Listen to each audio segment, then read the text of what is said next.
Hey guys, this is going to be a tutorial for The Wind Cries Mary by Jimi Hendrix, and I'm just going to talk about the way that I generally play the song. I did a video for it a few years ago, and I've got it queued up here, so I might go through a few parts specific to that video, but I think I play it a whole lot better now than I did at that time that I recorded it. So I'll just talk about the general approach to the song and the different improvisational ideas that you can do through the solo section if you're just going to play it acoustically with one guitar. So I'll just go through the main general sections of the song first. And so we're in F major basically, and it starts out with these power chords. So basically we're playing an E flat power chord, E, and then F. And I'm just adding the low E string on top of it. So it looks like 6, 6, 8, 8, and that's the shape. So it's the index fingers barring those two bass strings at the 6th fret. And then the ring finger pinky, play the D and G string like that. And that's the shape for that power chord. And then we have the muted down up like that.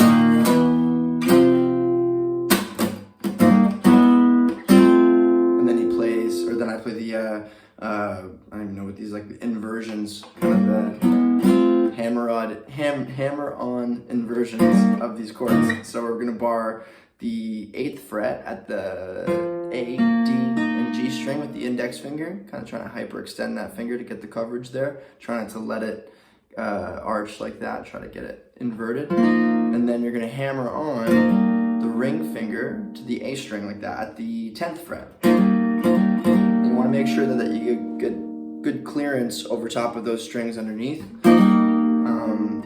This is a classic Hendrix lick, so you really wanna, if you wanna play in a Hendrix style, this is a great technique to do. So we're gonna do the same thing. We're just gonna move chromatically up 1 fret at a time. So at the 8th, the 9th, and the 10th, hammering on 2 frets above each time. Then we do it again.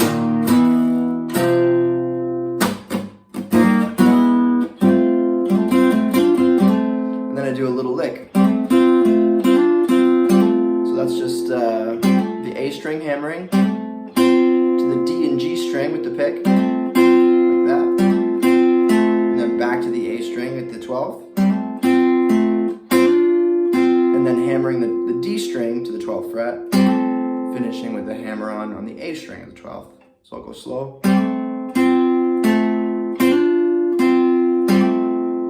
And that's the whole intro. And then we get into the chord section of the verse. I play these like thumb chords. They're just major chords. So it's just C major, B major, B flat major.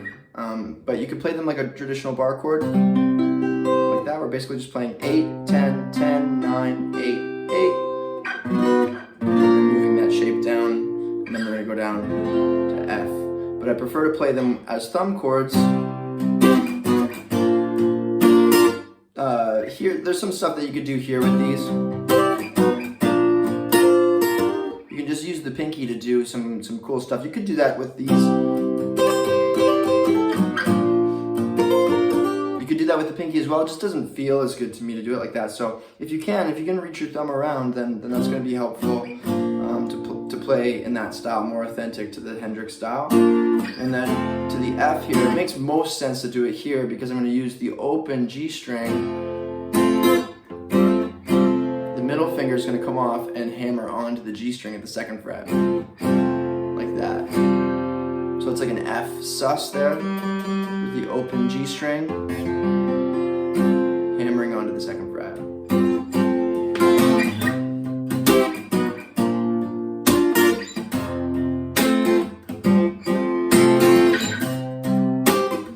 The rhythm is kind of like 2 bass notes with a big downstroke on the higher or the treble half of the strings. And then maybe a down up on that one.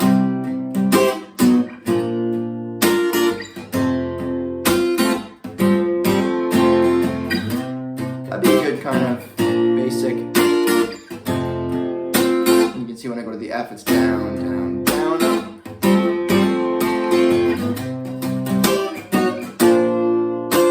Now all I'm doing there to get that sound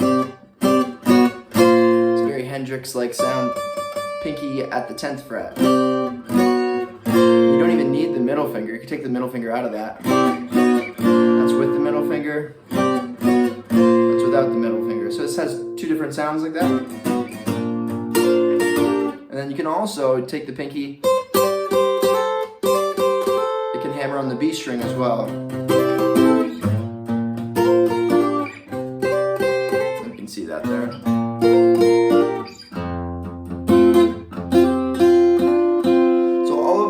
Sounds are great fills, great in-between stuff to fill in the space if you just don't want to strum the chords and just have it sound kind of plain. You can add the pinky to those licks as well as hammering on. And then I think the next lick, one of the licks that I do is like, so I just let go of the chord and then hammer on, so I bar the bottom two strings, the top two strings, however you think about it, and then hammer on the ring finger to the 3rd fret, and then I cover the G string as well, bar the G string with the index finger, and hammer the middle finger on like that.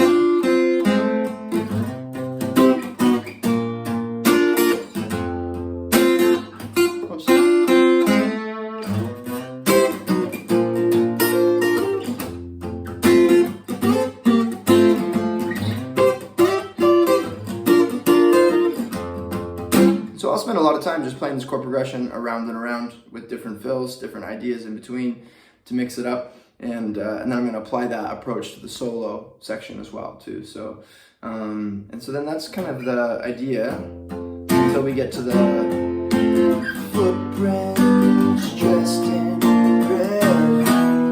That part. So that part is just G major, then B flat major. And in the recording, I don't even think I do this in the video, but in the Hendrix thing, he does that, where he's adding the B string, pinky to the B string at the 5th.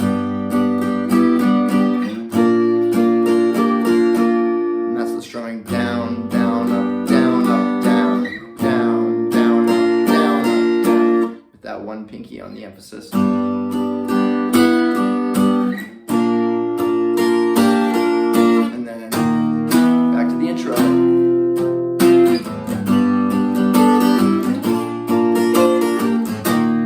That time I just did the E again. E, B, E, B, E, with the pinky.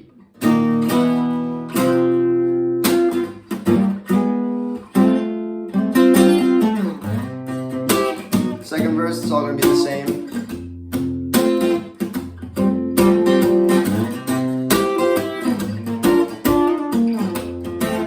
So what was that there? String, little trill, the 10th, and then at the 8th.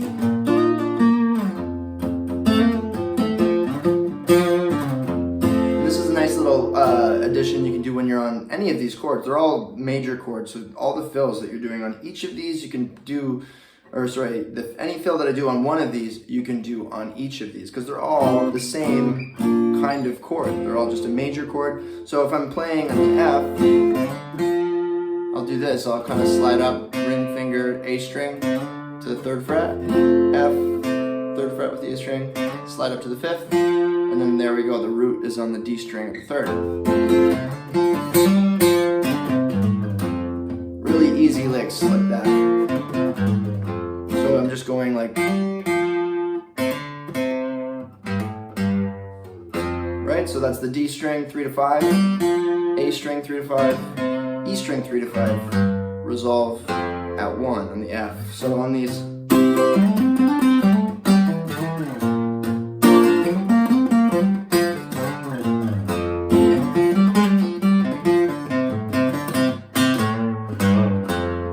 obviously those licks don't go with the song, but I was just messing around. You can see how you just get those major pentatonic sounds like that.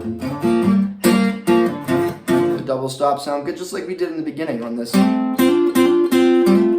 We have this opportunity to play these kinds of licks on each of these chords with those Hendrix like double stops.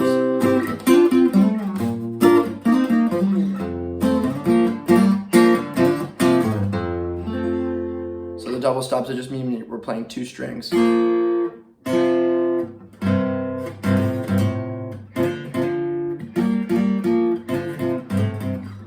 want to explore all of that stuff and try to find those sounds. Other things that we can do, this is taking like the C major chord. We can play at the 10th fret on the G and the high E string, slide up to 12. You can see I'm using the ring and pinky fingers there. And then back to that little major triad, 9th fret and 8th fret. 9 on the G, 8 on the E. Same thing there. And then same thing on the F. Go chromatically. Like that.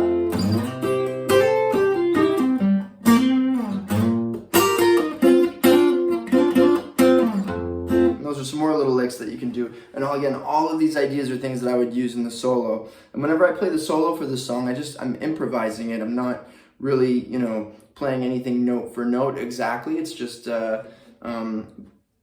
all these ideas I'm giving you are just part of my approach to the song. And it's nothing too profound. Like, they're just like simple little licks that you can play.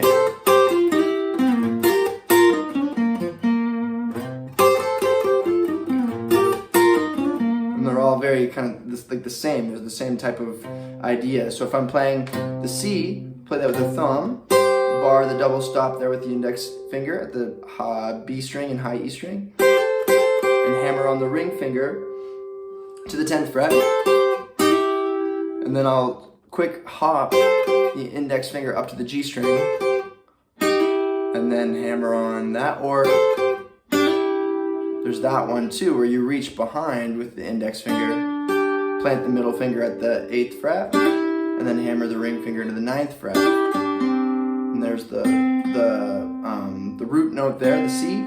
It's a very suspended kind of sounding fill.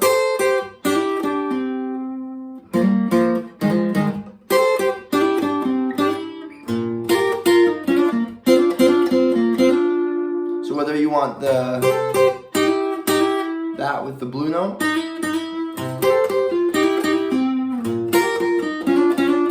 sounds cool, or with the suspended.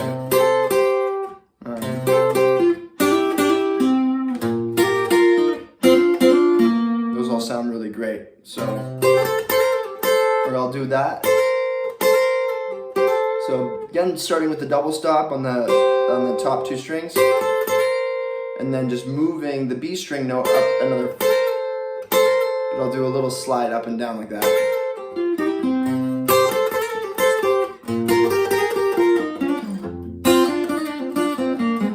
And all these licks are going to work over the C.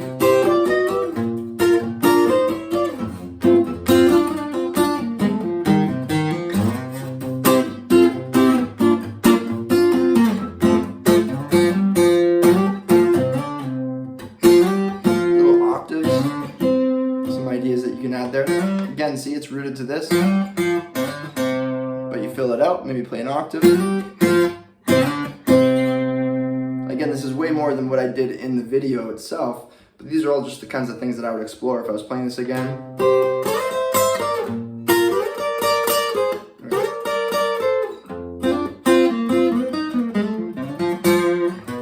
what was that? So that's like the 13th in the B and the 12th in the high. Bringing it down a tone, down 2 frets. And then that one harmonizes better if we play 11 and 10, followed by 10 and 8.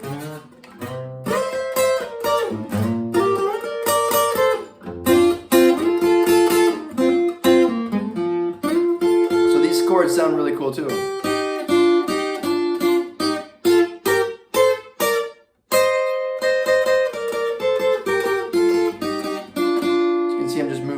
There like that. We have 3 and 1, 4 and 3, 6 and 5, 8 and 6, 10 and 8, 11 and 10, 13 and 11.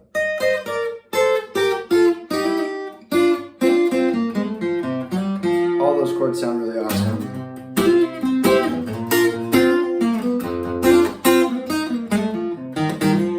And then on each of these chords too, you can kind of think either like pentatonic, just with the minor pentatonic like that. That's gonna sound cool, even though we're playing major chords. The pentatonic scale is gonna work in that sound just because it has that bluesy thing.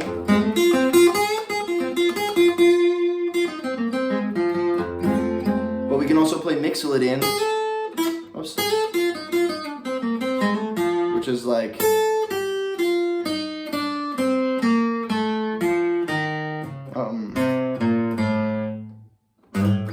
something like that.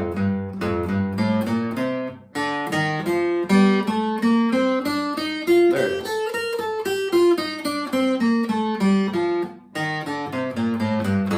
So all of those kinds of scales, mixing them together, as you can see, like I'll go from the minor to the major, mixing all those notes together as I go.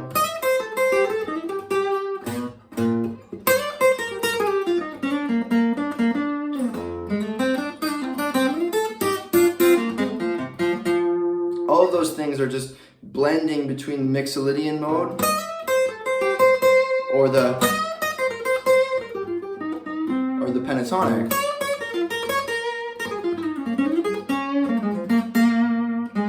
And they're just different flavors of the major and the minor mixing together.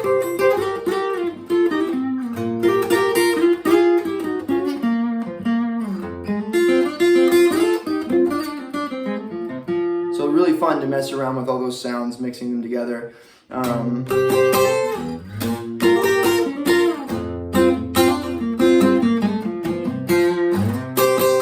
so that's definitely the sound that I use, hammering on to the B string from that double stop.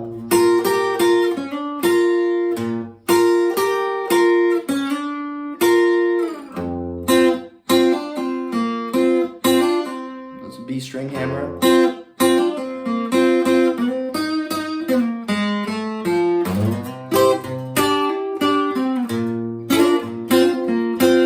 Again, those kind of country sounding suspended chords.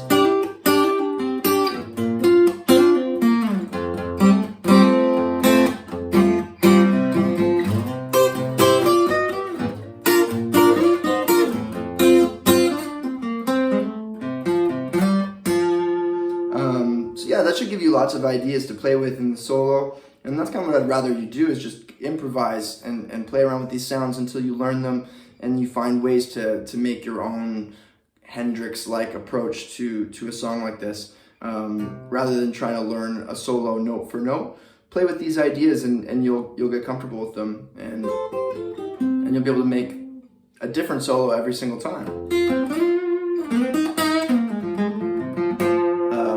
And then coming out of it, when I go to the G chord,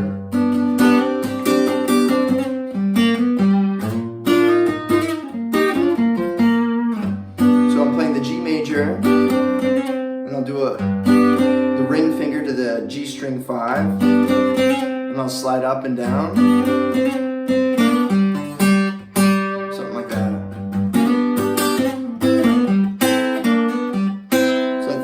Fret barring G and B, back to the 3rd fret barring G and B, hammering on the middle finger, and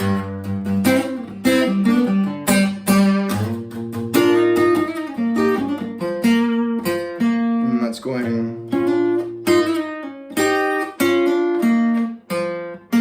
can see going to the A string there at the 8th fret. So exact same types of licks, again, different from what I was playing before, but over this G chord and this B flat chord in this part of the solo, I'll do kind of the same idea. Whoops.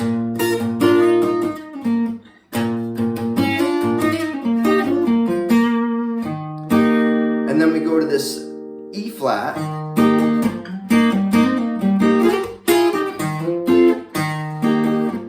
So then we play the E flat, so this is like the index finger on the A string 6th fret, and then the ring finger bars D, G, and B. And then we're doing that slide, A string, 8th fret to the 10th.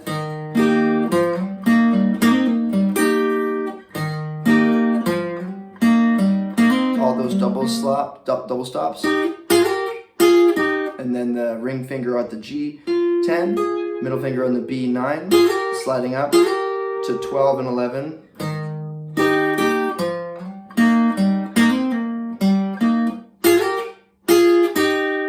don't know if you can see that. And then I'll slide into the F. Kind of do the same thing.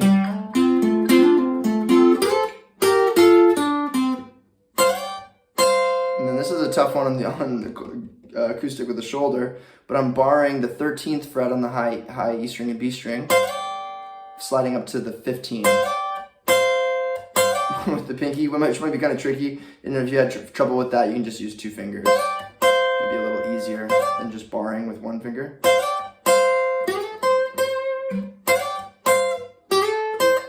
And then that's the 12th to the 14th on the G, to the 13 on the B, back down, 14 to 12 to 10.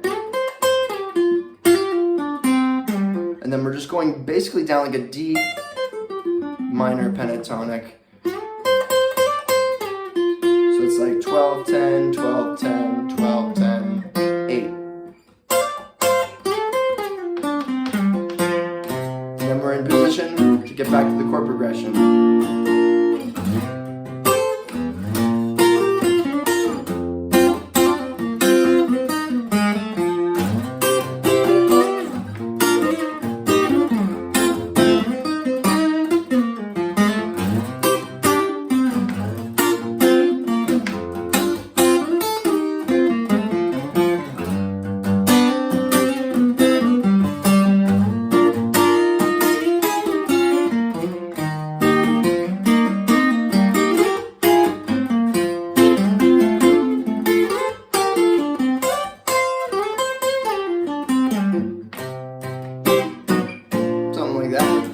Surprise every single time, so I have no idea what I'm going to be playing, but that's the fun part. So it's just seeing or being really comfortable with all those different Hendrix-like ideas, and then being able to improvise with them and surprise yourself every single time when you play the solo. And you kind of generally know what you're going to do. You know the chords that you're playing, and you know you might have 2 or 3 licks, or you might have 5 to 10 licks, or 20 licks, or infinite licks, or whatever, wherever you're at. And just play with what you've got. Play with the licks that you've learned, and then keep adding to them, and keep adding style and flair to them with the hammer-ons and pull-offs and slides and different things. Just keep it simple at first. But that's essentially the whole song, right? Because then it just finishes, we just go through the verse again. Nothing really special happening there. And then the ending of the song. Same way we started. I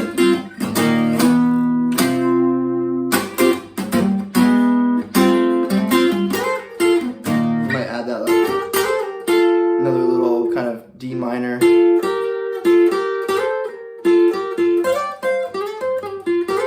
Which we did at the very end of the solo.